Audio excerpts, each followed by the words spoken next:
Hello everyone, welcome કરું છું આજના વિડીયોમાં. આજનો વિડીયો સિનિયર સાયન્ટિફિક આસિસ્ટન્ટના વિદ્યાર્થી મિત્રો માટે રાખેલો છે. આજે વાત કરવાની છે યુનિટ 4ના એમસીક્યુની. યુનિટ 4 કયો છે? પ્રયોગશાળામાં ગુણવત્તા નિયંત્રણ, ગુણવત્તાની ખાતરી, સલામતીના પગલાં, પ્રયોગશાળાની કાર્યપદ્ધતિ માટે ગુણવત્તા નિયંત્રણ, પ્રયોગશાળાની માન્યતા, જોખમનું આંકલન અને પ્રયોગશાળાનું સંચાલન. બરાબર છે? બધા ટોપિક કહી દીધા યુનિટ 4ના. બરાબર, તમે જોઈ શકો છો યુનિટ 4. તો આના એમસીક્યુની વાત કરવાની છે. એના પહેલાં હું બીજી વાત કહું તો જે પણ મેં કહ્યું હતું, જે એક વિડીયો છે આપણો કે સિનિયર સાયન્ટિફિક આસિસ્ટન્ટની જ્યારે એક્ઝામ આવવાની હતી એ વખતે પછી મેં એની તૈયારી કરાવવાનું કહ્યું હતું. અને એ વિડીયોમાં મેં કહ્યું હતું કે 60 માર્ક્સ જેવું હું કરાવીશ. બરાબર છે? પરંતુ 70+ માર્ક્સનું કરાવી છે. આમ જોવા જઈએ ટોટલ ગણીએ તો 80 માર્ક્સનું કમ્પ્લીટ કરાવી દીધું છે. બરાબર, પણ 80 માર્ક્સ હું નહીં ગણું, કારણ કે જે 5-5 માર્ક્સના જે યુનિટ 1, યુનિટ 1 અને યુનિટ 8 જે મેં કરાવ્યું છે એ ઓવરવ્યૂ આપ્યો હોય એવું જ છે. બરાબર, એટલા માટે એના 5 માર્ક્સ ને પહેલાંના 5 માર્ક્સ એ હું ગણતરીમાં લઈશ નહીં. તો 70 માર્ક્સનું તો મેં ટોટલ કરાવી દીધું છે. બરાબર, જે કહ્યું હતું એનાથી વધારે.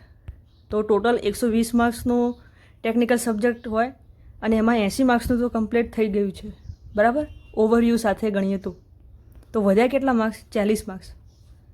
તો આ મેં કહ્યું હતું કે આ જે પર્યાવરણવાળા ટૉપિક છે એનું છે અને એ મને ફાવશે નહીં.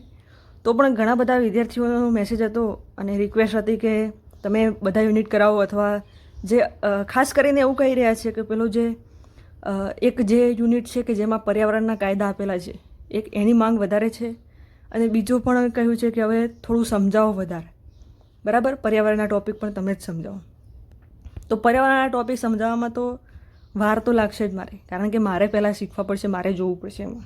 બરાબર, મારે માહિતી ક્રોસ ચેક વધારે કરવી પડે. કેમિસ્ટ્રી હોય તો આપણે જોઈ લઈએ કે હા આનો જવાબ આવો જ આવતો હોય, પરંતુ પર્યાવરણવાળામાં મારે ક્રોસ ચેક કરવામાં અને માહિતી સરખી જોવામાં વાર વધારે લાગે.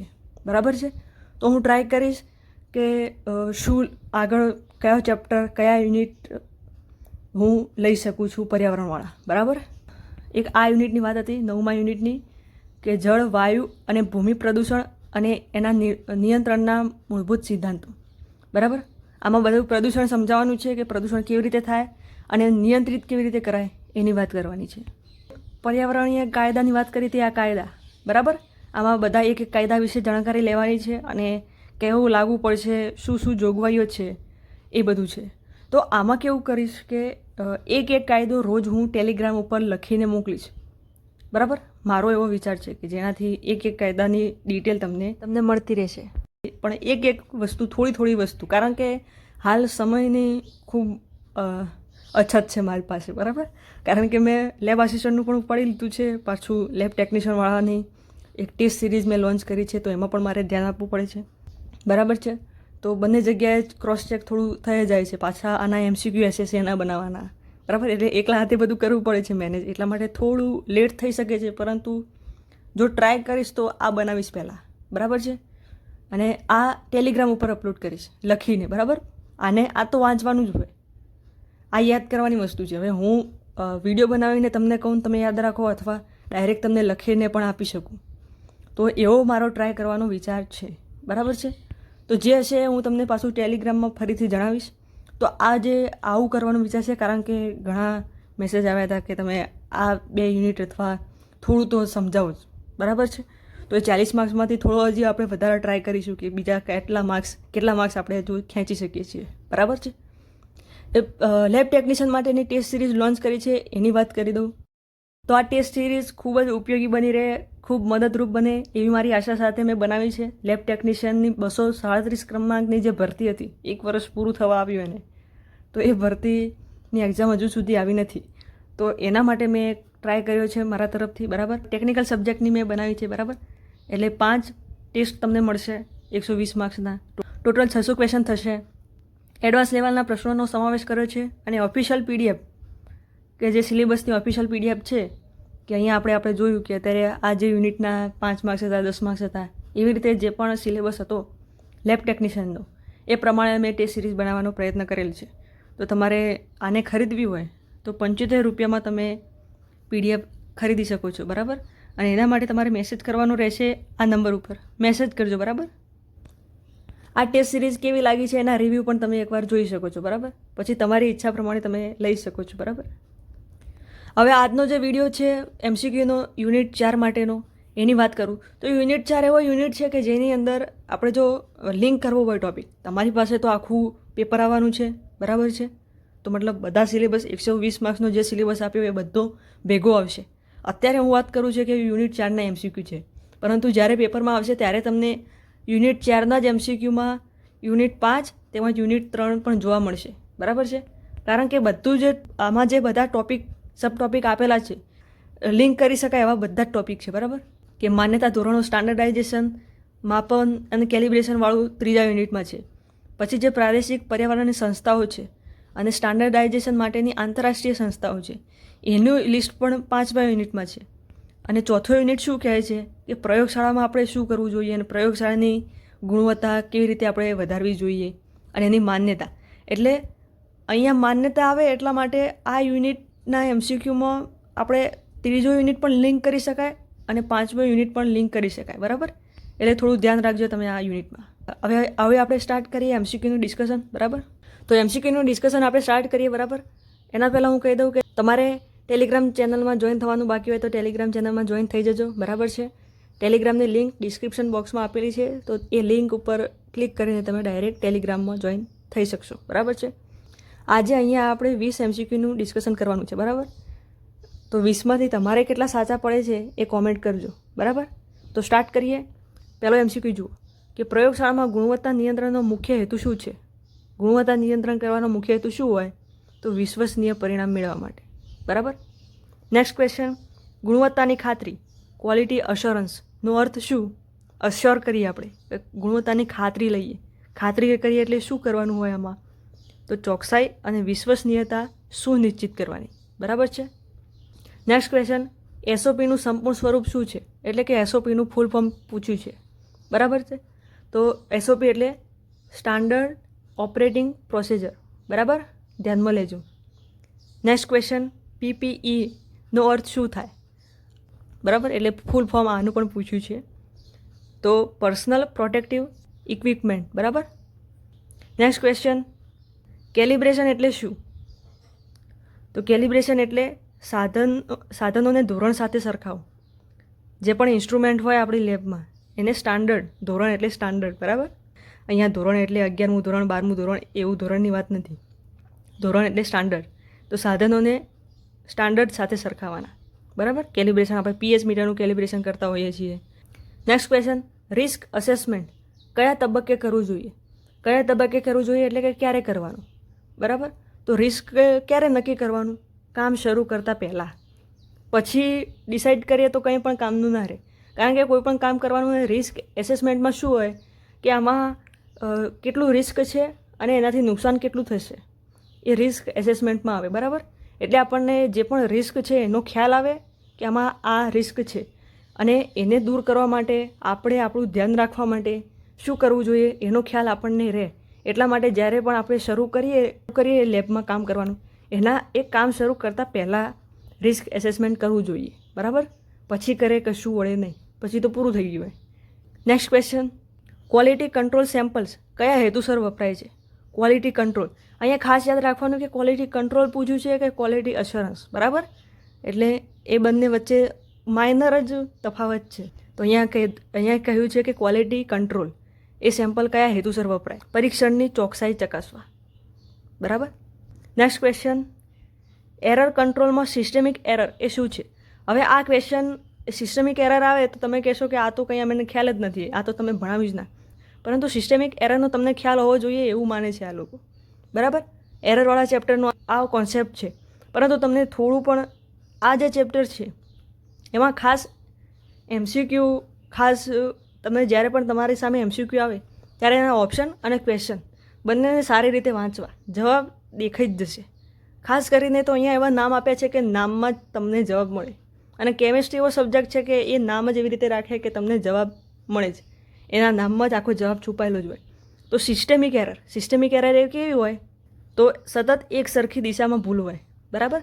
5 પોઈન્ટનું જો ભૂલ હોય તો 5 પોઈન્ટની દેખાતી હોય, 10 પોઈન્ટની દેખાતી હોય, 0.5, 0.3 0.2 એવી રીતે એકદમ ના હોય, બરાબર. એ સિસ્ટમિક એરર કહેવાય. આ જો એરર વિશે થોડો પણ ખ્યાલ ના હોય, તમને નવું જ લાગતું હોય, તો એરરનું લેક્ચર પણ મેં કરાવેલું છે લેબ ટેકનિશિયન માટેનું, તો એ તમે જોઈ શકો છો, બરાબર. નેક્સ્ટ ક્વેશ્ચન, રૂટ કોઝ એનાલિસિસનો ઉપયોગ કયા માટે થાય છે, શેના માટે થાય? નામમાં જ છે, મેં કહ્યું હતું આ જે ચેપ્ટર છે ખાસ, અને આ જે સિનિયર સાયન્ટિફિક આસિસ્ટન્ટમાં જ્યાં બીજો યુનિટને આપણે છોડીએ કે બીજો યુનિટમાં એવું નથી, બીજો યુનિટમાં કોન્સેપ્ટ બની શકે છે, અને જે છઠ્ઠો યુનિટ હતો એમાં પણ કોન્સેપ્ટ બની શકે છે, કારણ કે સ્પેક્ટ્રોસ્કોપી, ક્રોમેટોગ્રાફી એ બધી ટેકનિકોનો સમાવેશ કરેલો છે. બાકી બીજા મોસ્ટ ઓફ બધા યુનિટમાં નામ અને MCQના જે ઓપ્શન છે એમાંથી જ ખાસ ખબર પડશે, બરાબર. એટલે નવું લાગે ને તો પણ તમારે જોવાનું કે શું કીધું છે. Root cause analysis, root cause analysis શા માટે કરવાનું, કયા માટે? તો જે એરર થઈ હોય ને એના મૂળ, એટલે કે મેઇન કોઝ કયો છે એ જોવા માટે, તો ભૂલના મૂળ કારણ શોધવા માટે, બરાબર. નામમાં જ છે root cause analysis. Next question, આ ખૂબ સારો ક્વેશ્ચન છે, બરાબર. તો ક્વોલિટી અશ્યોરન્સ QA અને ક્વોલિટી કંટ્રોલ વચ્ચે મુખ્ય તફાવત શું છે? ખૂબ જ માઇનર તફાવત છે, તો પણ શું છે? તો ઓપ્શન આપેલા છે, ઓપ્શન તમે જુઓ. તો આનો આન્સર છે બી, ક્વોલિટી અશ્યોરન્સ. એટલે તમે એશ્યોર કરો કે એરર એટલે ભૂલ ના થાય, એરર પ્રિવેન્શન, એરરને રોકવાનું, અને ક્વોલિટી કંટ્રોલ કરો એટલે કે એરર ડિટેક્શન કરો, કે જે પણ એરર હોય એને તમે પહેલાં શોધી કાઢો અને પછી આપણે ક્વોલિટી કંટ્રોલ કરીએ કે વધારીએ, બરાબર. આ યાદ રાખજો. નેક્સ્ટ ક્વેશ્ચન, પ્રયોગશાળામાં સેમ્પલ રિજેક્શન ક્રાઇટેરિયા એ કયા તબક્કે લાગુ પડે છે? હવે તમે આ જે ક્વેશ્ચન છે ને, અને આના જે પ્રયોગશાળાવાળા જે ક્વેશ્ચન છે ને, એ તમારે એવું વિચારવાનું કે તમે લેબમાં જ બેઠા છો અને તમારે સામે આવું આવે છે, તો તમે શું કરો? પ્રયોગશાળામાં તમે સેમ્પલ લઈને બેઠા છો. હવે સેમ્પલ રિજેક્શન ક્રાઇટેરિયા ક્યારે આવે? સેમ્પલ રિજેક્શન ક્યારે કરીએ? કે સેમ્પલ કલેક્શન કરતા હોય ત્યારે જ, કે આ સેમ્પલ આપણે કલેક્ટ કરીશું અને આ સેમ્પલ આપણે કલેક્ટ નહીં કરીએ, બરાબર. તો થોડું પ્રેક્ટિકલ વિચારવાનું. નેક્સ્ટ ક્વેશ્ચન, પ્રયોગશાળાની માન્યતા મેળવવાથી કયો ફાયદો થાય? તમારી પ્રયોગશાળાને માન્યતા મળી હોય તો શું ફાયદો થાય? તો પરીક્ષણોની વિશ્વસનીયતા આંતરરાષ્ટ્રીય સ્તરે સ્વીકારાય, બરાબર. અહીંયા હું તમને આ MCQ સમજાવું છું આવી રીતે, તો એનું કારણ એ છે કે તમે થોડું એવી રીતે વિચારવાનું ટ્રાય કરો, બરાબર. ડાયરેક્ટ ગોખીને તો ખ્યાલ જ છે કે ઓકે, તો હું તમને ખાલી પોઈન્ટ ઓફ વ્યૂ પ્રોવાઈડ કરું છું કે આવું તમે વિચારી શકો, બરાબર. તો પ્રી એનાલિટિકલ એરરનું ઉદાહરણ કયું છે? તો નમૂનાની ખોટી લેબલિંગ, બરાબર. પહેલાં તમે જે નમૂનો વાપરવાનો છે અથવા જે નમૂનો લીધો એની તમે લેબલિંગ જ ખોટી કરી નાખી, તો એ પહેલાંની એરર કહેવાય, બરાબર.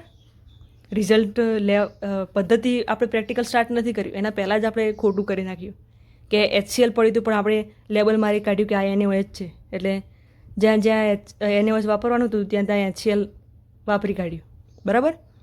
પોસ્ટ એનાલિટિકલ એરર, બરાબર. પોસ્ટ એનાલિટિકલ એરર એટલે કે પ્રયોગ પછીમાં રિઝલ્ટ આવી ગયા પછી, તો રિઝલ્ટ રિપોર્ટ લખતી વખતે આ એરર થાય, બરાબર. નેક્સ્ટ ક્વેશ્ચન, સેફ્ટી શાવર અને આઈ વોશ સ્ટેશન ક્યારે ઉપયોગી બને? કે રાસાયણિક છાંટા અથવા એક્સપોઝરના સમયે તમારે આ કરવું પડે, બરાબર. ધ્યાન રાખવું પડે લેબમાં કામ કરતા હોય એટલે. નેક્સ્ટ ક્વેશ્ચન, લેબોરેટરી વેસ્ટ મેનેજમેન્ટમાં સૌથી મહત્ત્વપૂર્ણ પગલું કયું છે? વેસ્ટ મેનેજમેન્ટની વાત કરી છે. મહત્ત્વપૂર્ણ શું છે? તો ઓપ્શન ઉપરથી તો બાયો હઝાર્ડસ વેસ્ટને અલગ કરવું, બરાબર. એ મહત્ત્વપૂર્ણ પગલું છે. Next question, pre analytical post analytical આ તબક્કાઓને શું કહેવાય? ક્વોલિટી સાયકલ કહેવાય, બરાબર. ધ્યાનમાં રાખજો. નેક્સ્ટ ક્વેશ્ચન, સ્પિલ મેનેજમેન્ટમાં સૌ પ્રથમ પગલું શું છે? કોઈ પણ હાનિકારક દ્રાવણ એકદમ એક બહાર ઢોળાઈ જાય, બરાબર, તો પછી શું કરવું જોઈએ? તો શું કરવાનું સૌથી પહેલાં? તો એ તરત એને સાફ કરવાનું PPE વગર? ના, રિઝલ્ટને લગતા રહેવાનું કે આ કશો હતો નહીં, આ તો બધું ઢળી જાય આપણે આપણું કામ કરતા રહેવું નહીં. ઓડિટ ઇન્ફોર્મ કરવો પહેલાં? ના, એરિયાને સુરક્ષિત કરીને PPE પહેરી પછી સાફ કરવાનું, બરાબર. આખું સ્ટેપ છે. ઓપ્શન તો તમે જુઓ કેવા છે. નેક્સ્ટ ક્વેશ્ચન, ક્વોલિટી ઇન્ડિકેટરનો ઉપયોગ શા માટે થાય છે? બરાબર, શું નહીં પણ શા આવે. તો શા માટે થાય? ક્વોલિટી ઇન્ડિકેટર નામમાં જ છે. ક્વોલિટી ઇન્ડિકેટર શું કરે? પ્રયોગશાળાની કામગીરી માપવા અને સુધારવા. અહીંયા ખાલી ક્વોલિટી ઇન્ડિકેટરની વાત કરી છે, બરાબર. અશ્યોરન્સ કે કંટ્રોલવાળી વાત નથી. નેક્સ્ટ ક્વેશ્ચન જુઓ, લેબોરેટરી ક્વોલિટી મેનેજમેન્ટમાં PDCA સાયકલનો અર્થ શું છે? આ નોંધવાવાળો નવી માહિતીવાળો ક્વેશ્ચન કહેવાય, બરાબર? કે PDCA એ સાયકલનો અર્થ શું છે? અહીંયા જે પણ કામ કર્યું છે એનો નિષ્કર્ષ કીધો છે એક જ લાઇનમાં, તો પ્લાન, ડુ, ચેક, એક્ટ આ સતત સુધારાની પ્રક્રિયા છે ક્વોલિટી મેનેજમેન્ટની. આને યાદ રાખવી કે પહેલાં આપણે પ્લાન કરીએ, લક્ષ્ય બનાવીએ કે શું આપણું લક્ષ્ય છે. આ સાધનને એક આપણે ઉદાહરણ લઈએ કે એક PH મીટર છે એને સરખું કરવાનું છે. આપણે પહેલાં જોયું કે ભાઈ આ બધાની કમ્પ્લેન હતી કે આ જે PH મીટર છે એ સરખું કામ કરતું નથી, તો આપણે પહેલાં નિર્ધારિત કર્યું કે શું કામ નથી કરતું. એટલે આપણે નિર્ધારિત કર્યું કે કોઈ પણ કશું કોઈક વસ્તુનું કામ સરખું બતાવતું, તો આપણે લક્ષ્ય નિર્ધારિત કર્યું કે આવી રીતે આપણે જો કેલિબ્રેટ કરીએ તો એવું થઈ જશે. એટલે આપણે ખાલી પ્લાન બનાવ્યો.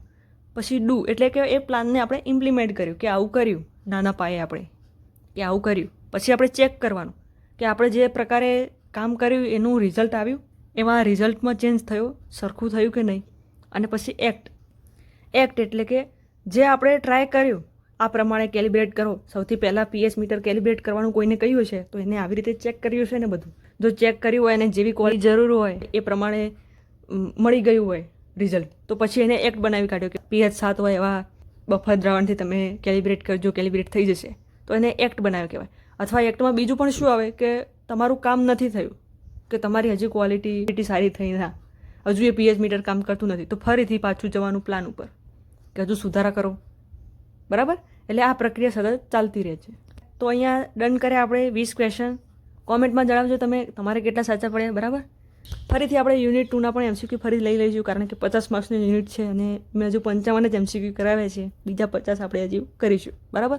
એનો વિડીયો જલ્દી જ આવશે. અને જે પણ મેં કહ્યું એમ કે જે લેક્ચર લેવાનું છે એ હું વિચાર કરીશ કયા લેક્ચર બનાવી શકાય એવા છે મારા તરફથી. અને પેલા જે કાયદાનું કહ્યું છે એ પણ તમને એક કાયદો મળતો રહેશે, બરાબર? પણ એના માટે થોડો સમય લાગશે, કારણ કે આમાં ચેક કરતાં મારે વધારે ટાઈમ લાગે, બરાબર? એટલા માટે. અને જે હશે હું તમને ટેલિગ્રામમાં જણાવીશ, તો ટેલિગ્રામમાં જોઈન થઈ જજો, બરાબર? લિંક ડિસ્ક્રિપ્શન બોક્સમાં આપેલી છે. વિડીયો ગમે હોય તો વિડીયોને લાઇક કરજો, શેર કરજો, સબસ્ક્રાઈબ કરજો અને હાઇપ કરવાનું પણ ભૂલતા નહીં. તો મળીએ નવા વિડીયોમાં. Thank you very much.